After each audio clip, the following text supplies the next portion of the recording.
Meenakshi Natarajan nomination తిరస్కరణ కుట్రపై SIT వేస్తారో judiciary విచారణ చేస్తారో చెప్పాలని మాజీ మంత్రి హరీష్ రావు డిమాండ్ చేశారు. కాంగ్రెస్ పార్టీ ఇన్ఛార్జిగా ఉన్న నేతపై కుట్ర జరిగితే ఎవరు చేశారో తేలాలి కదా అని ప్రశ్నించారు.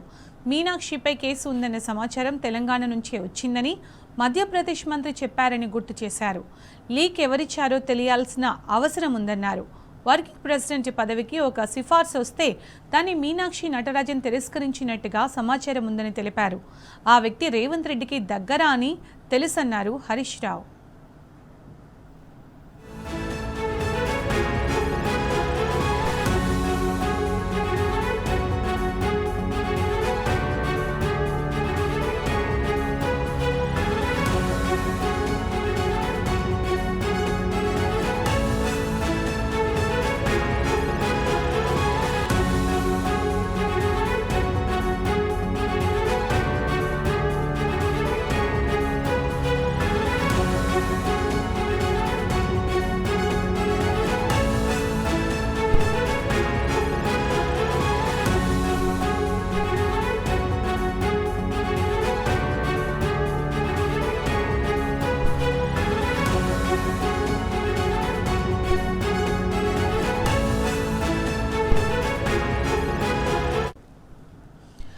ఇదే అంశానికి సంబంధించిన మరింత సమాచారం మా ప్రతినిధి లివిల్ ద్వారా తెలుసుకుందాం. లివిల్, మీనాక్షి నటరాజన్ నామినేషన్ తిరస్కరణ కుట్రపై సిట్ వేస్తారో జ్యుడిషియల్ వేస్తారో విచారణ అయితే చేపట్టాలని మాజీ మంత్రి హరీష్ రావు డిమాండ్ చేయడం జరిగింది కదా, దానికి సంబంధించిన అప్డేట్స్ ఏంటి?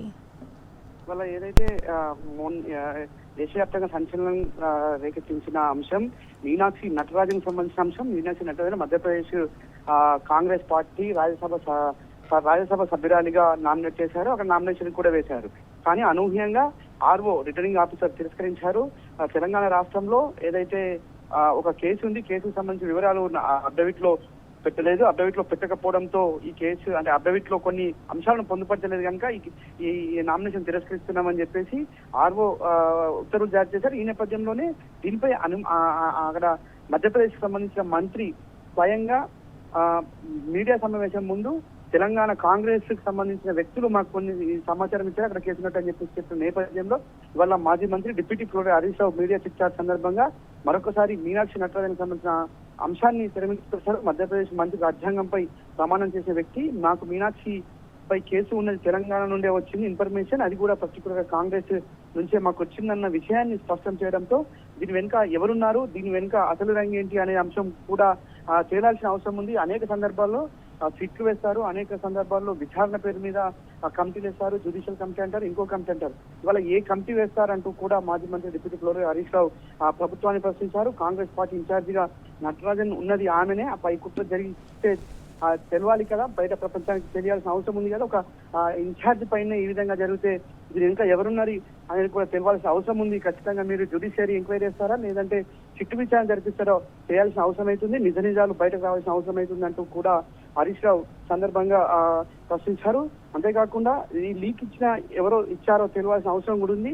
అయితే మాట మాటకు సిట్టు విచారణ, మాట మాటకు జ్యుడిషియల్ ఎంక్వైరీ అని చెప్తారు కనుక మీరు వేసి తీరాల్సిందంటూ చెప్పి కూడా చెప్పారు. అయితే వర్కింగ్ ప్రెసిడెంట్ పదవి కోసం ముఖ్యమంత్రి మీనాక్షి నటరాజన్ కు సిఫారసు చేశారు. మీనాక్షి నటరాజన్ ఆ వర్కింగ్ ప్రెసిడెంట్ ను తిరస్కరించడంతో దీని వెనుక అంతా కూడా ఆ వర్కింగ్ ప్రెసిడెంట్ ఎవరైతే కోరుకున్నారో ముఖ్యమంత్రి ఎవరినైతే సిఫారసు చేశారో ఆ వ్యక్తి ఇవాళ మీనాక్షి నటరాజన్ సంబంధించిన అంశంలో తెర మీద తీసుకొచ్చారు. ఆ వ్యక్తి ఇవాళ ఇన్ఫర్మేషన్ ఇచ్చినట్లు కూడా తెలుస్తుంది కనుక ఖచ్చితంగా దీనిపై ఎవరున్నారనే కోణంలో పూర్తి స్థాయిలో విచారణ జరగాల్సిన అవసరం ఉంది. ఆ వ్యక్తి ఎవరైతే వర్కింగ్ ప్రెసిడెంట్ పదవిని అడిగారో ఆ వ్యక్తి ముఖ్యమంత్రికి అత్యంత సన్నిహితుడు అని కూడా అంటున్నారు కనుక ఖచ్చితంగా దీనిపై పూర్తి వివరాలు తెలవాల్సిన అవసరం ఉందని చెప్పేసి కూడా సందర్భంగా మాజీ మంత్రి deputy floor Harish Rao chit-chat చెప్పారు. మరో అంశం, ఇవాళ రాష్ట్రంలో ముఖ్యమంత్రి అంటే డబ్బులు లేవు, నన్ను సంపక డబ్బులు లేవు నా దగ్గర అని చెప్తున్న ముఖ్యమంత్రి ఇవాళ ఎందుకు క్యాంపు కార్యాలయాల పేరు మీద ప్రజాధనాన్ని దుర్వినియోగం చేస్తున్నారు అంటూ కూడా హరీష్ రావు మండిపడ్డారు. ఇప్పటికే గత బీఆర్ఎస్ ప్రభుత్వంలో ప్రజలకు చేరువన పాలన ప్రజల వద్దకే అందించాలనే ఒక ఉద్దేశంతో ఆనాడు క్యాంప్ కార్యాలయం కడితే దానిపై అనేక రకాలుగా మాట్లాడిన ముఖ్యమంత్రి ఇవాళ ఎందుకు కొత్త కొత్త క్యాంప్ కార్యాలయాలు కడుతున్నారంటూ కూడా ఆగ్రహం వ్యక్తం చేశారు. ఆనాడు రాద్ధాంతం చేసిన ముఖ్యమంత్రి ఇవాళ ఎందుకు 100 కోట్ల రూపాయలు దుర్వినియోగం చేస్తున్నారంటూ కూడా ఆగ్రహం వ్యక్తం చేశారు. రేవంత్ రెడ్డి ఇవాళ మరొకటి బోధి పివిలియన్ అని చెప్పేసి ఎన్సీఆర్ హెచ్ఆర్డీలో మరో క్యాంప్ కార్యాలయం ఇచ్చారు. దానికి బోధి పివిలియన్ పెట్టారు. మొదట దీన్ని 7 కోట్లు శాంక్షన్ చేశారు. ఇది VVIP గెస్ట్ హౌస్ అని చెప్పేసి ఆనాడు చెప్పారు, జీవో కూడా ఇచ్చారు. కానీ అది పూర్తి కావడంతో ఇవాళ 70 కోట్ల పైసలకు డబ్బులు వెచ్చించారని కూడా గుర్తించారు. దీనికి పెద్ద ఎత్తున సెక్యూరిటీ కోసం ఆనాడు అధికారంలోకి వస్తే ప్రగతి భవన్ ముందు కంచెలు బద్దలు కొడతామని చెప్పిన మాటలు వాళ్ళు ఎక్కడ పోయినాయి. కేవలం ఇనుప కంచెల కోసమే వాళ్ళ 17 కోట్లు ఖర్చు చేసినట్లు స్పష్టంగా తెలుస్తుంది.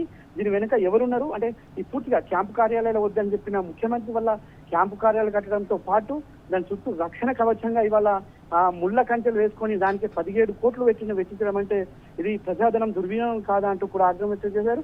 దాని పక్కనే ఆయనకి ఇష్టమైన ఆటను ఫుట్బాల్ ను స్టేడియం పెట్టి దానికి 10 కోట్లు అంటే పూర్తిగా దాదాపు 100 కోట్ల పైసలకు ప్రజాధనాన్ని వల్ల దుర్వినియోగం చేశాడు.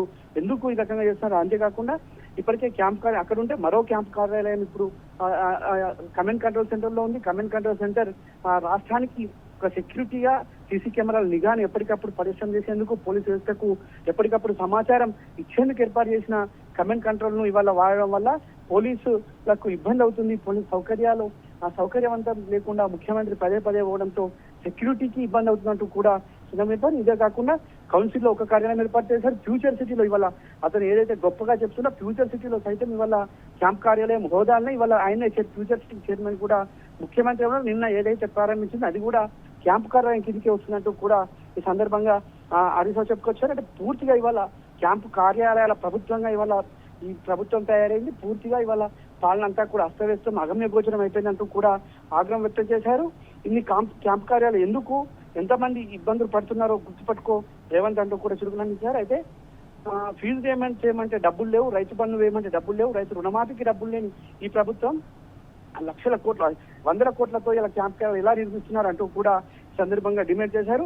ఫుట్బాల్ ఆట కోసం ఫుట్బాల్ ఆటగాడికి 100 కోట్లు ఇచ్చారు. అందాల భామల పోటీలకు 100 కోట్లు చెల్లించారు. కానీ వాళ్ళ పేద రైతాంగానికి ఇవ్వడంలో ఎందుకు వైఫల్యం చెందింది, వాళ్ళ ఫీజు రియంబర్స్మెంట్ ఇవ్వడంలో ఎందుకు ఇబ్బందులు పడుతున్నారు అంటూ కూడా సందర్భంగా గుర్తు చేశారు. అంతేకాకుండా ఆనాడు బీఆర్ఎస్ ప్రభుత్వం ఎత్తేసిన జీవో 111 సంబంధించి కూడా ఇవాళ మళ్ళీ ఈ ప్రభుత్వం ఎత్తివేసే ఆలోచన ఉంది. ఔటర్ రింగ్ రోడ్ లో ఎత్తేసి ఇప్పటికే వారు అన్యాయులంతా కూడా అక్కడ భూములు కొనుక్కున్నారు. వారు పెద్ద ఎత్తున మరొకసారి 111 జీవో ఎత్తివేయడంతో మరొకసారి ఆ భూములన్నీ కూడా రేట్లు పెంచుకునే సౌకర్యవంతంగా చేసుకునేందుకు కూడా తెలుస్తుంది. అయితే పూర్తిగా ఇవాళ ఈ స్కూళ్ళ రీఓపెన్ సంబంధించి కూడా హరీష్ రావు కొన్ని విషయాలను చెప్పుకొచ్చారు. రీఓపెన్ ఎప్పుడైనా జూన్ 12 రోజు ఓపెన్ అవుతుంది. కానీ ఇవాళ అనూహ్యంగా 15th కి రీఓపెన్ ఎందుకు చేశారంటే ప్రధానంగా ప్రభుత్వ స్కూళ్లకు గురుకుల పాఠశాలకు సంబంధించిన అంశంలో పాఠశాలకు సంబంధించిన యూనిఫామ్స్, పిల్లలకు సంబంధించిన యూనిఫామ్స్, పిల్లలకు సంబంధించిన గురుకుల స్కూల్లో ప్రత్యేకంగా గురుకుల స్కూల్లో షూస్ కావచ్చు, బెల్ట్ కావచ్చు, ఇతరత్ర సామాగ్రి ఇవ్వాల్సిన అవసరం ఉంటుంది కనుక అవన్నీ ఇంకా సమకూర్చలేదు. ప్రభుత్వం పూర్తిగా వైఫల్యం. గతంలో గతంలో చేనేత సంస్థకి ఆనాడు టెండర్లు ఇవ్వకుండానే కేవలం వారి సౌలభ్యం కోసం ఆనాడు పిల్లలకు చేపిస్తే కానీ వాళ్ళ గుజరాత్ కు సంబంధించిన కంపెనీకి ఇచ్చి దానిలో పెద్ద ఎత్తున కమిషన్లు దొబ్బేందుకు ఈ తరహా వాళ్ళ స్కూళ్లు రీఓపెన్ కాకుండా చేశారు. ఇది పూర్తిగా వాళ్ళ సెంట్రలైజ్డ్ కాంట్రాక్టర్లకు ఇవ్వడంతో అనేక రకాలుగా కమిషన్లు దొబ్బేందుకు ఈ ప్రయత్నం చేస్తే అందులో భాగంగానే ఈ సందర్భంగా లిడ్ క్యాప్ కావచ్చు చేనేత సంస్థకి ఇవ్వకుండా వాళ్ళ రాద్ధాంతం చేసి చివరికి ఇది ఏదైతే స్కూల్ రీఓపెన్ కూడా డేట్ చేంజ్ చేసిన విషయం కూడా సందర్భంగా గుర్తు చేశారు. ఇందులో చాలా మంది చేనేత కార్మికులు కావచ్చు, ఇటు లిడ్ క్యాప్ సంబంధించిన దళితులు కూడా ఇందులో పెద్ద ఎత్తున లబ్ధి పొందేవారు. వారి జీవనోపాధి దొరికేది కానీ వాళ్ళ పొట్టగొట్టాడు రేవంత్ అంటూ కూడా సందర్భంగా ఆగ్రహం వ్యక్తం చేశారు. అనేక రకాలుగా అనేక రంగాల్లో కూడా ఇవాళ పూర్తిగా దివాలా తీసే రాష్ట్రంగా చేసే ఒక అన్ని రకాలుగా పెంచిన ప్రభుత్వం ఏంటంటే ఇదే ప్రభుత్వం అంటూ కూడా గుర్తు చేశారు. పెట్రోల్ డీజిల్ తో పాటు ఆర్టీఏ ఛార్జీలు, ఆర్టీసీ బస్ ఛార్జీలు, ఇవాళ రిజిస్ట్రేషన్ ఛార్జీలు పెంచి ఇవాళ తెలంగాణ పేద ప్రజలు నడ్డి విరుస్తున్న ముఖ్యమంత్రి అంటూ కూడా గుర్తు చేశారు. అనేక రకాలుగా ఇవాళ లోన్లు తేవడానికి కూడా బ్రోకర్లను పెట్టుకొని ఆ బ్రోకర్ల ద్వారా 1000 కోట్ల లోన్లకు ఇవాళ 100 కోట్ల కమిషన్ ఇస్తున్న ఘనత కూడా ఈ ముఖ్యమంత్రికి దక్కుతున్నట్టు కూడా చురుకులందించారు. ఖచ్చితంగా ఫ్యూచర్ సిటీకి సంబంధించిన అంశం ఖచ్చితంగా మేము అధికారంలోకి వస్తే ఫ్యూచర్ సిటీని రద్దు చేసి తీద్దామంటూ కూడా మరొకసారి స్పష్టం చేశారు. అది కేవలం ఫార్మా సిటీ కోసమే ఆనాడు తీసుకున్న భూములు దాదాపు 14,000 కోట్ల భూములు 14 ఎకరాల భూములు తీసుకున్నాం. అందులో ప్రధానంగా నేను కూడా 17 ఎకరాల భూమిని ఆనాడు మొదటగా ఇచ్చిన వ్యక్తి నేనే అంటూ కూడా గుర్తు చేశారు. అయితే ఫార్మాసిటీ కాకుండా ఏ ఇతర అవసరాలకు వారిన అనుమతులు రద్దు చేస్తామని ఎన్జిటి ఆనాడు క్లియర్ గా చెప్పింది.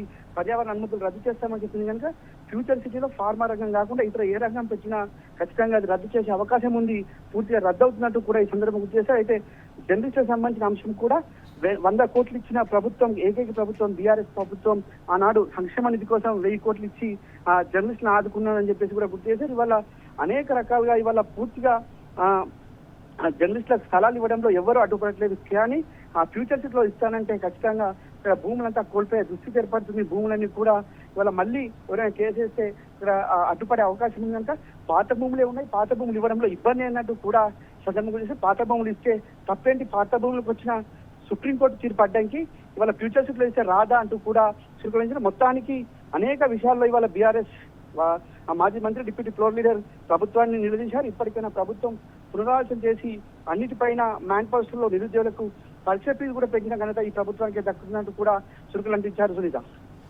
Right living, thank you.